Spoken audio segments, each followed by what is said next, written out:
My name is Dustin Reese, and you're watching an old fat guy relearn all his BMX.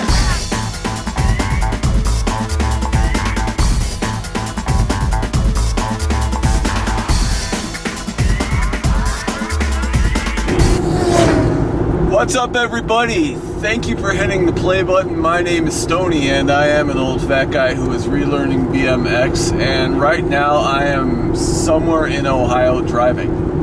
I'm on my way to Lancaster, Ohio to a skate park for a contest. I'm not going for the contest. There is a rider there named Dustin Reese, and he is freaking amazing.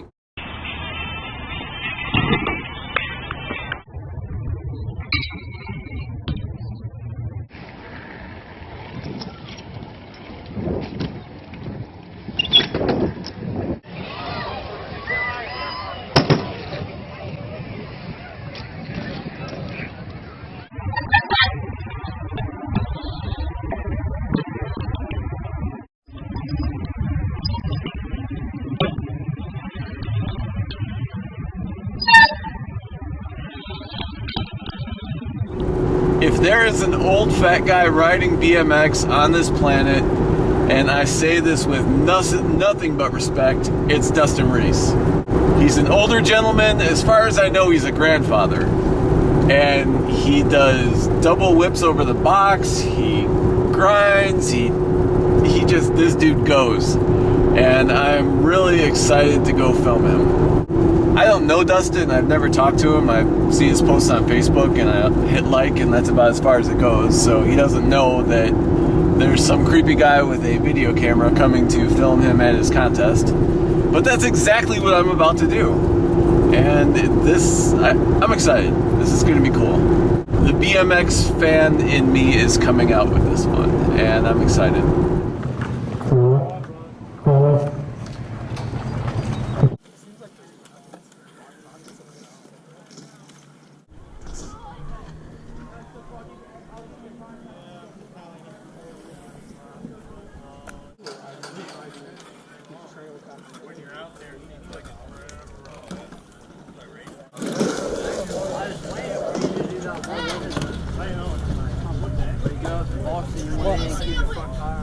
Hey man, you're Dustin, right? Yes. I'm Stoney. I run a website called Old Fat Guy BMX. Okay, how's it going, man?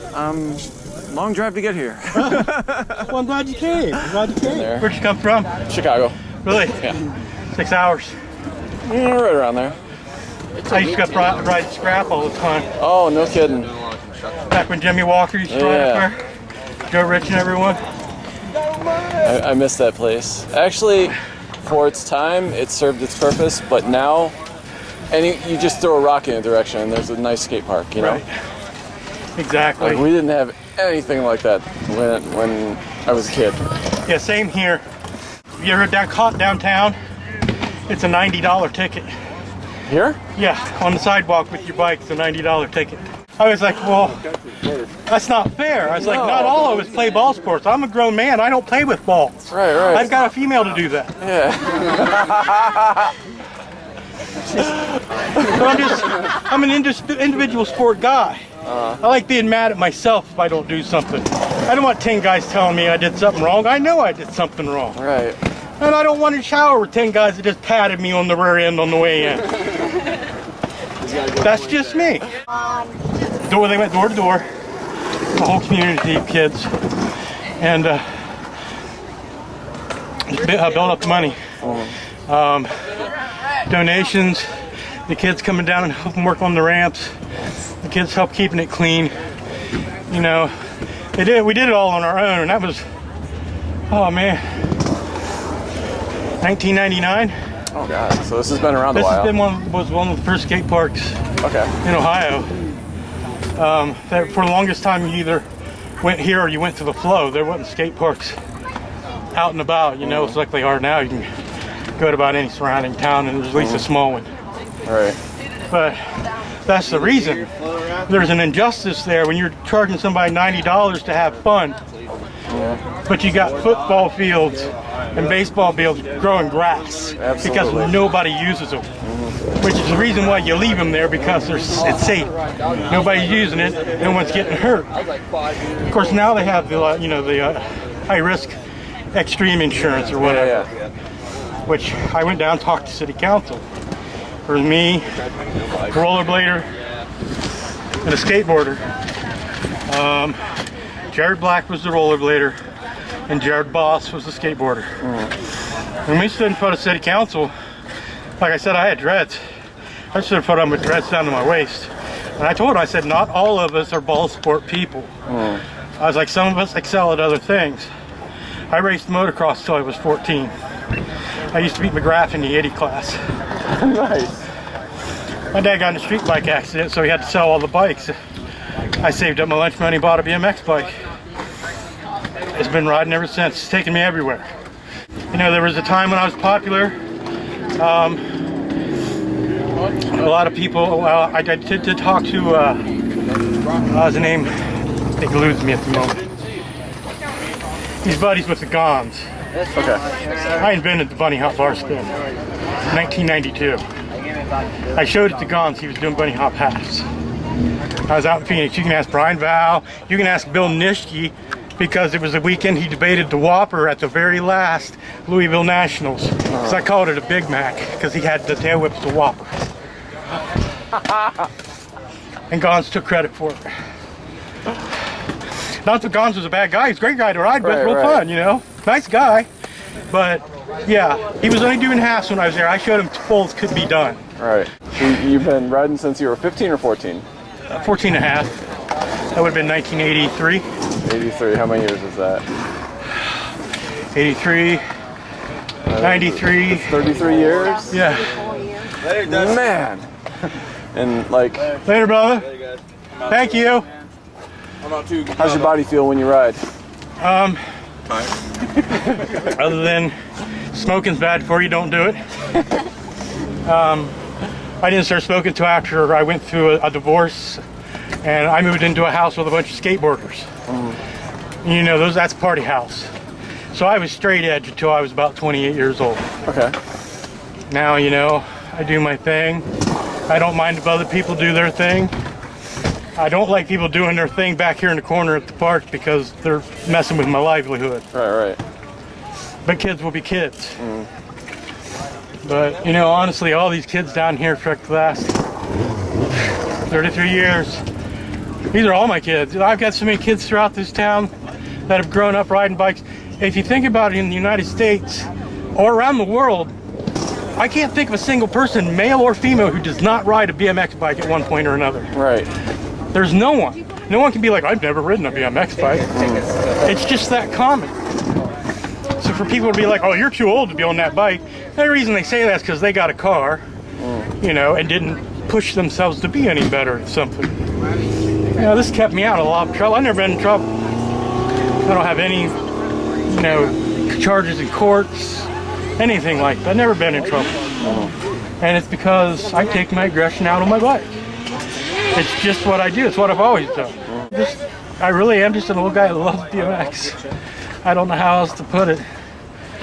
Recently, within like the last couple years though, my lower back, my hip, my knee, it's all numb down through here. I don't have any sensation except for like a burning needle sensation. So like sometimes my left knee will give out. My doctor told me, he said for 47 years old, I am one of the healthiest guys, even though I look like I'm overweight. He said, you're one of the healthiest guys I've ever seen. He said, the damage you've got going on back here is from riding. He said, but I will keep you on that bike as long as possible. He's like, because it's obviously doing you some good.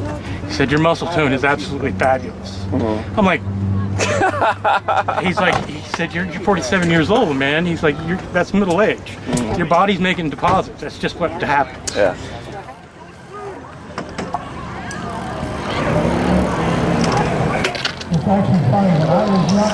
Oh shit! Runs with Big K.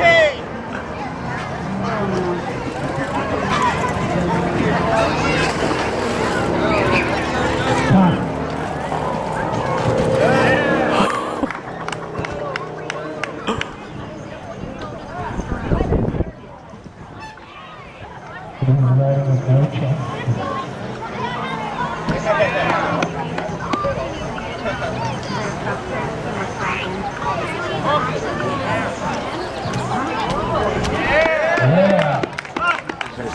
I said, this whole thing's craziness because when I was younger, like I said, I knew everybody, you know, and I was kind of popular. And then I got older, you know, I was just trying to do family stuff and it wasn't working out being normal, but I never quit riding. And then like the last 2-3 years, I decided, you know what, I'm really going to start pushing myself again and see what can happen. And last year, I've blown up. Yeah. Like I'm everywhere. I turn around and I see somebody else is posting my video and I'm like, man, I can't believe it. I really can't believe it. I'm like, I'm really just an old guy out enjoying, you know, like everybody in town knows me. If the police stop me, they call me by name. I ride a 19.5 top tube because I'm not a tall guy. I'm 5'6". I don't need 21 inches, you know. I see kids down here, they're like, why can't I tail whip? I'm like, you're trying to kick a 21-inch bike around. Right. And you're 4'4". Thank you. You know? Ride a bike that's size to you. If companies would make more bikes and more variety of sizes other than for guys 6 foot and over, you know, some of these kids that are just small would blow up just like the older guys, you know, the bigger guys do. But sometimes it's harder for them to push the bike around and maneuver it like the bigger guys do because the bigger bikes are suited for them. And like I said, I see a lot of kids down here riding 21-inch top tubes that ain't but 4'5" tall. Right. Like if you notice my dropouts on my bike, how they hang down. Yeah. How everyone used to do that. I went to Shimerville, contest there. Everybody was there. Hoffman, Laird was there. Everybody. McCoy. But I'd taken an RS1 and I had the dropouts made so they went all the way down to protect it. Within 6 months, Hoffman had it on their bikes, and so did Sanford. Like, bam. Like, I've had a lot of good ideas, you know, and people see it and they're just like, hey, you know, I've already got the money to market that. Yeah. So that's a good idea. Which I don't understand why they don't still do it. It makes just as much sense to drop out down enough to protect as it does to put a big aluminum hub protector on there. There's no difference in that amount of weight. It's silly to waste the material except for to sell an extra part to make more money. Right. I love BMX, but right now it really is kind of about making the money. Yeah. You know, except for like Rick and of course Mike Laird and this guy from Stout here. She'll be 3. They want American bikes produced. You know, they buy American. Like, you know, everyone's like, Hara. Oh, well, yeah, Haros are cool, but you're not supporting our economy. And right now, with the way things are going in this country with Trump and whatever, you know, you need to be buying American. Because we need all the money here in the States that we can get. And I know a lot of Japanese companies and stuff, their game up. You know, their bikes are just as good. But really, you just need to support those American companies because when the market dives, and everyone's seen the BMX market dive, Japanese companies bail out. They quit making those bikes. And then you're stuck with the American companies. And if you notice, a lot of people that ride Japanese bikes, when they don't have a sponsor, will buy a standard. Or any other American-made S&M, American-made bike.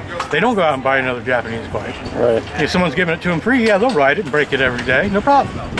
But as soon as, you know, they got to buy their own bike, they're buying American. And I think that really says something about the quality of the American bikes. Yeah. You said you have numbness in your leg and your back. My left butt cheek and like through the hip and into my back, which I have to go see a pain specialist about. So what motivates you to keep riding even though it hurts? Yeah. All these kids. You are now. I like being able to come down here and the fact that I can still hang with them, still ride with them. You know, I don't have anybody my age in town to ride with. I've always ridden since, wow, you know, early 2000s. All I've ever ridden with is kids. Yeah. You That's know? something a lot of people our age struggle with because it's weird to hang out with kids. It's a different vibe. You know, back in the day we had fun, we encouraged each other. They like the one-up sessions. Yeah. It's always a contest. It's always a contest. You're not just out with your buddy having a good time. Right. And, you know, I even posted on Facebook one day, I'm like, you know, down taking applications for riding buddies. I saw it. and it just was like crickets. Yeah. That's your dad. And, you know, I'd be cool. You know, you can one of the young kids, you know, when you hop in the car and go places. It's hard to drive places by yourself. Like I just, You don't have to tell me twice. right? You know, You okay? I get bored on long drives and nobody to talk to, and by the time I get anywhere driving by myself, I'm really unmotivated. You know what I mean? I'm just kind of like there. All right. And I think that's part of getting older too. I did it when I was younger. I did it all the time. Was just was hyped to get somewhere to ride. Look, But he's getting the helicopter ready. I just, you know, You want to go look at I the always had a helicopter? riding buddy A back drone. then He's too. getting the drone ready. So it got a lot harder as I got older. And my girlfriend is a big help. You want more? She really supports me. I got a whole, you know. Come on, let's go look at the drone, guys. She was telling me about she fell doing bunny hops, Yes, and she has battle wounds. scraped the leg up, got a big old bruise. Yep. Landed it. Still slid. Still slid out.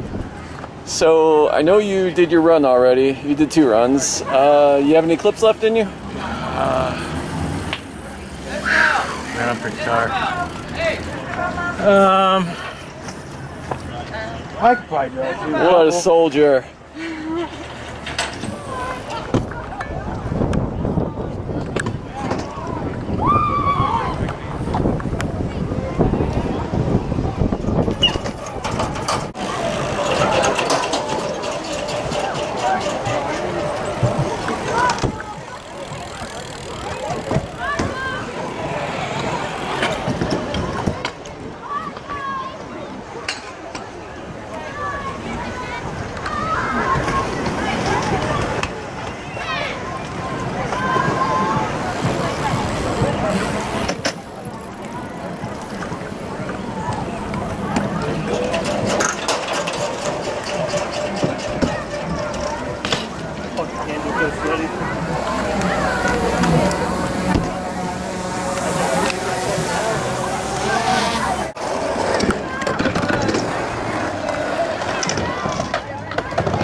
Wait, do you have any plugs that you'd like to discuss? Definite shout out to Lancaster Bicycle. Without Kerry Peters' help, I couldn't have gone down this path and gotten to where I am again. I'd like to thank Rich down there, Modified Studios, White Trash Apparel. He also has his own rap group. It's Buck Hater Stack Papers. Rock and roll. And also I'd like to thank Mark Lipowitz at Albies. He sent us gift certificates. Dude, you rock. You didn't have to do that, and that was really, really cool of you to trust me with that. I appreciate it very much. Nothing but love for Albies. Nothing but love. Good people. Like, all right, so I saw online you were asking John Yu, and now I'm here to give you them in person. Have some old Fat Guy BMX stickers. huh, sweet. That is awesome. Hold it up. Yes, yes. Thank you so much for Thank you, letting me sir. film you, man. And would you do me a favor and introduce yourself and say you're watching an old Fat Guy Relearn BMX? My name's Dustin Reese, and you're watching an old fat guy relearn always BMX. Thank you so much, brother. Thank you, brother.